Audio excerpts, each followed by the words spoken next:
Hi friends, मैं गीत स्वागत करती हूँ आपका मेरे चैनल हॉलीवुड इन हिंदी में। आशा है आप सब अच्छे होंगे। दोस्तों, आज की हमारी मूवी का नाम है हिप्नोटिक। ये मूवी 2021 अक्टूबर में आई है और इसकी IMDb रेटिंग है 5.8 out of 10। So let's dive in. कहानी की शुरुआत होती है और हम एंड्रिया नाम की एक औरत को अपने ऑफिस में डरा हुआ देखते हैं। वो किसी डिटेक्टिव रॉलिंस को कॉल करती है पर उसकी उनसे बात नहीं हो पाती, तो वो उनके लिए मैसेज छोड़ देती है और अपने ऑफिस से निकलने के लिए लिफ्ट यूज करती है। तभी उसे एक अननोन नंबर से कॉल आता है। वो फोन पिक करती है तो कोई फोन पे उसे बोलता है कि एंड्रिया, दुनिया इसी तरह खत्म होती है। इसके बाद लिफ्ट में गड़बड़ होना शुरू हो जाती है और लिफ्ट की वॉल एंड्रिया की बॉडी को प्रेस कर देती है, जिससे वो चिल्लाती है और सीन यही कट हो जाता है। नेक्स्ट सीन में हम जेन को देखते हैं जो अपनी फ्रेंड जीना की पार्टी में आती है। एक्चुअली जीना उसे पार्टी में एक्सपेक्ट नहीं कर रही थी, इसलिए जीना और उसके हस्बैंड स्कॉट ने जेन के एक्स फियांसे ब्रायन को भी बुलाया होता है। पार्टी में जीना जेन को अपने थेरेपिस्ट डॉक्टर मीट से मिलवाती है और उसे भी थेरेपी लेने का सजेस्ट करती है। सब डिनर टेबल पर होते हैं कि तभी जेन ब्रायन को एक स्नैक खाने से रोकती है बिकॉज उसमें सेसमे सीड्स होते हैं। ब्रायन सेसमे से एलर्जिक होता है और उसके पास हमेशा एक मेडिसिन पेन भी रहता है जो उसके लिए लाइफ सेविंग है। नेक्स्ट हम ब्रायन और जेन को साथ में देखते हैं। ब्रायन जेन को कहता है कि वो उसे मिस करता है और घर छोड़ने का भी ऑफर करता है and both and up sleeping together. Morning में जेन अपनी फ्रेंड जीना से मिलती है और उसे ब्रायन के बारे में बताती है। जीना उसे थेरेपिस्ट डॉक्टर मीट्स के पास जाने के लिए बोलती है और जेन रेडी भी हो जाती है। नेक्स्ट जेन डॉक्टर मीट के ऑफिस पहुंचती है। ये बड़ा शानदार ऑफिस होता है। यहाँ जेन को डॉक्टर मीट की एक और पेशेंट मिलती है जिसे अपने बाल नोचने की बीमारी होती है एंड जो जेन को कहती है कि डॉक्टर मीट एक अच्छे डॉक्टर हैं और उनसे उन्हें काफ़ी हेल्प मिली है और डॉक्टर जेन का वेट कर रहे हैं। जेन उनके रूम में जाती हैं जहाँ डॉक्टर मीट जेन से ब्रायन के बारे में पूछते हैं तो जेन उन्हें बताती है कि जेन का मिसकैरेज हुआ था जब वो 6 मंथ प्रेग्नेंट थी एंड उसके बाद से वो ब्रायन से अलग हो गई। ब्रायन एक अच्छा इंसान है। डॉक्टर मीट जेन को हिप्नोसिस के बारे में बताते हैं। हिप्नोसिस एक अनकॉन्शियस स्टेट ऑफ माइंड होता है जिसे थेरेपी में भी यूज़ किया जाता है, बट जेन कहती है कि उसे अपना दिमाग का कंट्रोल खोना पसंद नहीं है।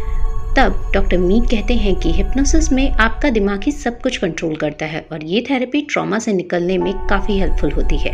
वो यहाँ अपने गुरु डॉक्टर जेवियर सुलिवन का भी जिक्र करते हैं। जेन हिप्नोसिस के लिए कन्विंस हो जाती है और उनका सेशन शुरू होता है जिसमें जेन को 1 घंटा कैसे बीत जाता है पता ही नहीं चलता।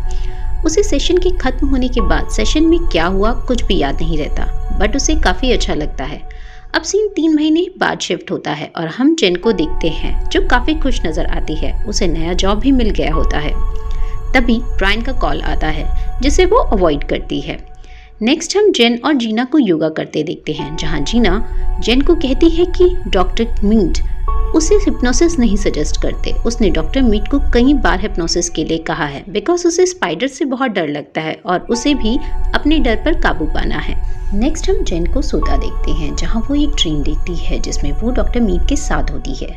सीन शिफ्ट होता है और हम जेन को एक मॉल में देखते हैं जहां उसे डॉक्टर मीट मिलते हैं। जेन उन्हें अपने नए जॉब के बारे में बताती है और वो उसे कॉफ़ी के लिए इनवाइट करते हैं। दोनों एक रेस्टोरेंट में जाते हैं जहां जेन डॉक्टर मीट से उनके बारे में पूछती है तो डॉक्टर मीट बताते हैं कि वो पहले शादी कर चुके हैं। उनकी बीवी का नाम एमी था बट वो मर चुकी है। आगे डॉक्टर मीट ब्रायन के बारे में पूछते हैं तो जेन कहती है कि वो उसे अवॉइड कर रही है, जिस पर डॉक्टर मीट उसे ब्रायन को डिनर पर इनवाइट करने का सजेशन देते हैं। जेन डिनर के लिए ब्रायन को इनवाइट करती है जिस पर ब्रायन रेडी हो जाता है। वो डिनर के लिए सामान लेने स्टोर जाती है तभी उसे एक अननोन नंबर से कॉल आता है एंड हम यहाँ जेन का एक्सप्रेशन चेंज होता देखते हैं। सीन शिफ्ट होता है और हम जेन को बैठा देखते हैं। उसे अचानक होश आता है और वो देखती है कि डिनर टेबल रेडी है और एक चेयर ज़मीन पर गिरी हुई है। तभी उसे वॉशरूम से आवाज़ आती है। वो जाकर देखती है तो ब्रायन ज़मीन पर गिरा होता है। उसे हॉस्पिटल ले जाया जाता है। हॉस्पिटल में जेन ब्रायन के साथ होती है। जेन से मिलने जीना आती है और उसे समझाती है कि ये एक एक्सीडेंट था, जिस पर जेन कहती है कि उसे कुछ भी याद नहीं। एक पल वो स्टोर में थी और दूसरे पल घर में चेयर पे बैठी हुई थी। जैसे थेरेपी सेशन में कुछ याद नहीं रहता वैसे ही कुछ भी याद नहीं। जीना जेन को घर छोड़ती है। उसके बाद हम जेन को डॉक्टर मीट के साथ सेशन में देखते हैं जहां मीट उसे ब्रायन के बारे में पूछता है तो जेन बताती है कि 8 दिनों से उसे होश नहीं आया। मीड जेन को उस पर ट्रस्ट करने को बोलता है और उनका सेशन शुरू होता है। जेन को रात में फिर से मीड और उसका सपना आता है। नेक्स्ट सीन में जेन को उस रात की स्टोर की बिलिंग स्लिप मिलती है जिसमें उसने सेस्मे ऑयल खरीदा था। ब्रायन सेस्मे से एलर्जिक होता है एंड वो रिकॉल कर पाती है कि उस रात उसे एक अननोन नंबर से डॉक्टर मीड ने कॉल किया था और उसने ब्रायन के खाने में सेस्मे ऑयल डाला था। वो इंटरनेट पर हिप्नोसिस और डॉक्टर कॉलन मीड को सर्च करती है तो उसे एंड्रिया बोवन के बारे में पता चलता है। एंड्रिया वही औरत है जिसे मूवी की स्टार्टिंग में लिफ्ट में दिखाया गया था, जो डॉक्टर मीड की पेशेंट थी और वो उस पर भी हिप्नोसिस कर रहे थे। एंड्रिया ने डॉक्टर मीड के अगेंस्ट रीस्ट्रेनिंग ऑर्डर भी लिया था और जिसके 3 दिन बाद ही उसकी हार्ट अटैक से मौत हो गई। यहाँ जेन को डिटेक्टिव रॉलिंस के बारे में भी पता चलता है।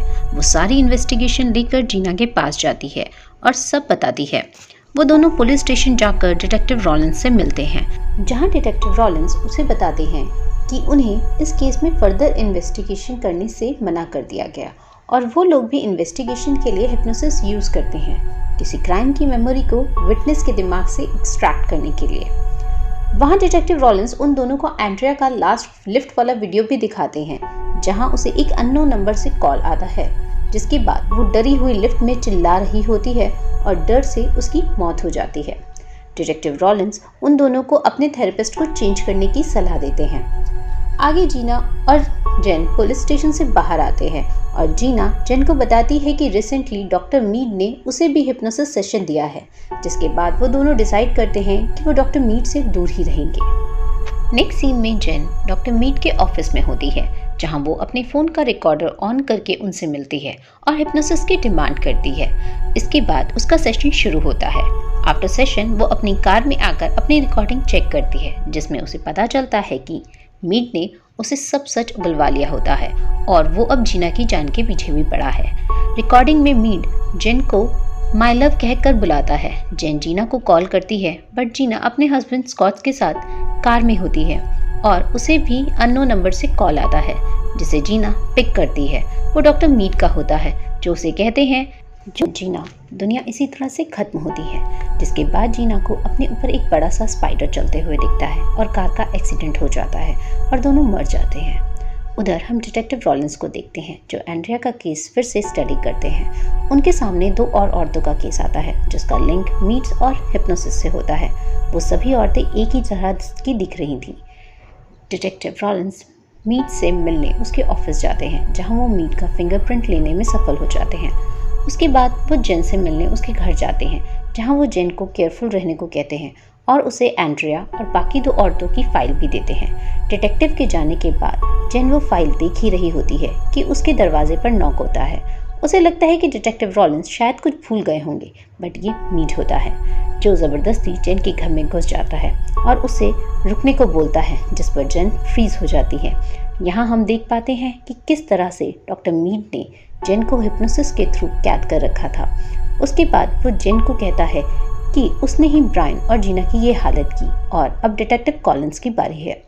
वो ये भी कहता है कि वो जेन को कोई नुकसान नहीं पहुंचाएगा और उसे जो चाहिए उसके लिए मीड बहुत मेहनत कर रहा है। ये कहकर वो वहाँ से चला जाता है। उसके जाते ही जेन डिटेक्टिव रॉलिंस को कॉल करती है, बट बैटरी ना होने की वजह से उनका कॉल नहीं लगता। उधर डिटेक्टिव रॉलिंस अपने घर पहुँचते हैं और अपना फ़ोन चार्ज पर लगाते हैं। तभी उनके ऊपर एक औरत हमला करती है। ये वही औरत है जिसे हमने डॉक्टर मीड के ऑफिस में थेरेपी लेते हुए देखा था। डिटेक्टिव रॉलिंस उसे मार देते हैं और खुद भी घायल हो जाते हैं। नेक्स्ट सीन में हम डिटेक्टिव रॉलिंस को हॉस्पिटल में देखते हैं, जहां उनके साथ जेन भी होती है। यहाँ जेन रॉलिंस को उसे उस थेरेपिस्ट के पास भेजने के लिए बोलती है, जहाँ वो लोग विटनेसेस को हिप्नोसिस के लिए भेजते हैं, जिस पर रॉलिंस रेडी हो जाते हैं। नेक्स्ट सीन में जेन उस थेरेपिस्ट के ऑफिस में होती है और वो थेरेपिस्ट जेन को एश्योर करती है कि वो उसकी हेल्प कर पाएगी। इसके बाद वो हिप्नोसिस सेशन शुरू करते हैं, जहां जेन को कुछ विजन दिखते हैं। उसमें उसे एक घर और एक डेट भी दिखती है। वो चिल्लाकर उठती है। उसके उठने के बाद वो थेरेपिस्ट जेन को बताती है कि मीड ने जेन के दिमाग में ट्रिगर्स डाले हैं, जिससे कि कोई और थेरेपिस्ट हिप्नोसिस के थ्रू उससे इंफॉर्मेशन ना निकाल पाए। इसके लिए ये थेरेपिस्ट एक काउंटर ट्रिगर जेन के दिमाग में प्लान करती है, ताकि उसे मीट से बचाया जा सके। इसके बाद जेन उस एड्रेस को इंटरनेट पर सर्च करती है जो उसने सेशन के दौरान अपने विजन में देखा था, जहां उसे पता चलता है कि वो एड्रेस जेवियर सलिन का है, जो मीट का मेंटर था। जेवियर सलिन एक हिप्नोटिक था जिसने 60s के दशक में CIA के साथ मिलकर एक प्रोजेक्ट पर काम किया था जिसका नाम MK अल्ट्रा था। इस प्रोजेक्ट में लोगों के अंदर फॉल्स मेमोरी इम्प्लांट की जाती थी। जेन रॉलिंस को कॉल करती है और कहती है कि वो उस एड्रेस पर जा रही है। रॉलिंस उसे वेट करने को बोलता है, बट जेन कहाँ सुनने वाली थी, तो वो पहुंच जाती है उस एड्रेस पर जहां उसे मीड्स मिलता है। बेसिकली मीड जेवियर का बेटा होता है और जेन उसकी मरी हुई बीवी से काफ़ी मिलती थी, इसीलिए उसने जेन के साथ ये सब किया। वो जेन को बेहोश कर देता है। उसके बाद हम डिटेक्टिव रॉलिंस को देखते हैं। उन्हें लैब से कॉल आता है कि जो फिंगरप्रिंट उन्होंने मैच करने के लिए दिया था वो किसी जूलियन सल्लिवन का है। असल में जूलियन सल्लिवन ही डॉक्टर मीड्स हैं। रॉलिंस हॉस्पिटल से बाहर निकलता है। उधर हम जेन को देखते हैं जिसे होश आता है और वो अपने आप को मीट के ऑफिस में देखती है। वो रॉलिंस को कॉल करती है और उसे बताती है कि वो मीट के ऑफिस में है। इसके बाद रॉलिन एक टीम मीट के ऑफिस भेजता है और खुद भी वहां जाने के लिए निकलता है। उधर मीट जेन को शांत करते हुए बताता है कि वो अपनी बीवी से बहुत प्यार करता था, बट वो मर गई। उसके बाद उसने काफ़ी औरतों को हिप्नोसिस के थ्रू अपनी बीवी की जगह लेने के लिए टेस्ट किया, बट कोई परफेक्ट नहीं था। मगर तुम परफेक्ट हो, तुम उसी की तरह दिखती हो और तुम अब नींद से जाग सकती हो। उसके बाद हम बैकअप टीम को मीट के ऑफिस का दरवाज़ा तोड़ते देखते हैं, बट वहाँ कोई नहीं था और इधर जेन मीट के घर में होती है। बेसिकली उसने जेन के दिमाग को कंट्रोल करके रॉलिंस को कॉल करवाया था ताकि उनका ध्यान भटका सके। ये पता लगते ही रॉलिंस जेवियर सलिन के एड्रेस पर पहुंचने के लिए निकल जाता है। जेन भी वहाँ होती है। जेन हिल भी नहीं पाती क्योंकि मीट्स ने उसे हिप्नोटाइज कर रखा होता है और मीट्स उसे अपनी वाइफ की ड्रेस भी पहना देता है।